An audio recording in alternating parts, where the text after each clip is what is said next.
আসসালামু আলাইকুম। আমার প্রিয় শিক্ষার্থীরা, আজকে তোমাদের সাথে আমি একটি টপিক নিয়ে আলোচনা করব, যে টপিকটি হলো উচ্চতর গণিত নবম দশম শ্রেণীর সেখানকার একটি চ্যাপ্টার, যেটি হলো সেট ও ফাংশন। এবং সেখানকার একটি টপিক নিয়ে আলোচনা করব, মূলত সেটি হলো এক এক ফাংশন।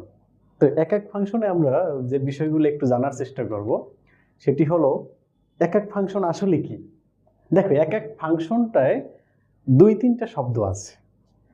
এক দুইবার আছে, এক এক, এরপর হলো ফাংশন। তো সহজভাবে যদি আমরা বলি যে বিশেষ্য হিসাবে ফাংশন নেওয়া হলে বিশেষণ হিসাবে আছে হলো এক এক। ফাংশন শব্দটি কিন্তু প্রথমে আসে। ফাংশন আসলে জিনিসটা কি? তো ফাংশন সম্পর্কে তোমরা খুব সহজ কিছু ধারণা পোষণ করে থাকো। তো ফাংশন সম্পর্কে জানার আগে আমাদেরকে কিন্তু অন্বয় বা রিলেশন সম্পর্কে ধারণা রাখতে হয়।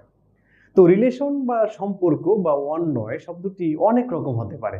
তো সেগুলির ভিতরে এমন যদি একটি সম্পর্ক হয়, যে সম্পর্কটি হলো এরকম যে আমাদের জন্য একটি সম্পর্ক এরকম যে আমাদের এক্স এর ভ্যালু এর জন্য বা ক্রোমোজোমের প্রথম ভ্যালু এর জন্য, প্রথম সেটের এলিমেন্টের জন্য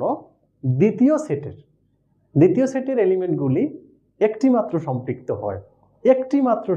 হয়। সেক্ষেত্রে আমরা যদি এরকম বলে থাকি যে একটি ফাংশন আমি তোমাকে ডিক্লেয়ার করার চেষ্টা করি, দেখো আমাদের কাছে একটি ফাংশন আসলে এরকম যে y ইজ ইকুয়াল এফএক্স, এমন এফএক্স যেটি হলো, তুমি এখানে দুটি সেট মনে করো সংজ্ঞায়িত করলে যে এ টু বি আমরা ফাংশন বলবো। এ টু বি, যেটিকে আমরা সংজ্ঞায়িত করে ফেলতে পারি এভাবে যে ফাংশন যেন এ টু